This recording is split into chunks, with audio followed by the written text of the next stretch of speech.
Well, it's going to be a little bit of a mess as we head into really the next 24 hours. Not the case right now, but by tomorrow morning, here comes the wintry mix as well as some freezing rain, unfortunately. So really anywhere in pink is going to be a place that we're going to have to watch out for. And that does account for Minot to Williston and north of Highway 2.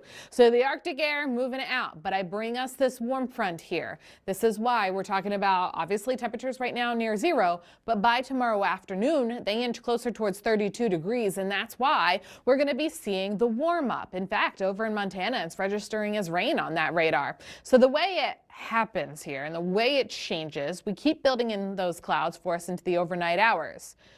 We go back to about single digits, if not some of us sub-zero by a handful of degrees, more so in the higher elevations of Lake Metagoshi and Bottineau County.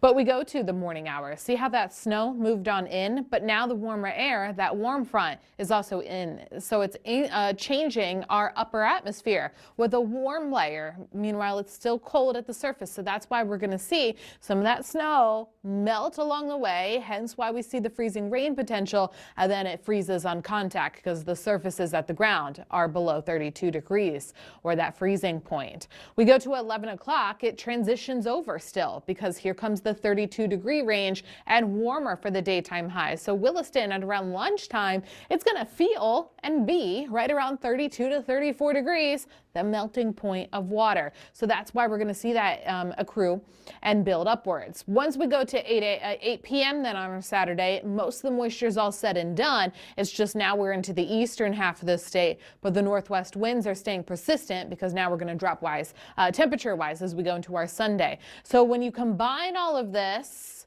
we have to talk about the winds because along with the way here, we're going to see some of that blowing snow.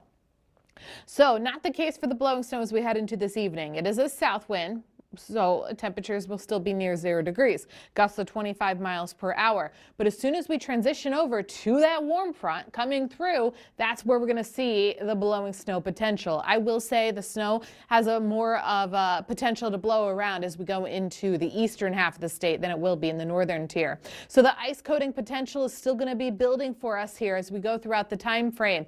I will say to the west of Highway 83 has the best chance of that. Then we turn to our snow forecast too, because we're not in the clear of that. Now hear me out. We would rather see the 1 to 2 inches of snowfall than we would of the icy Saturday.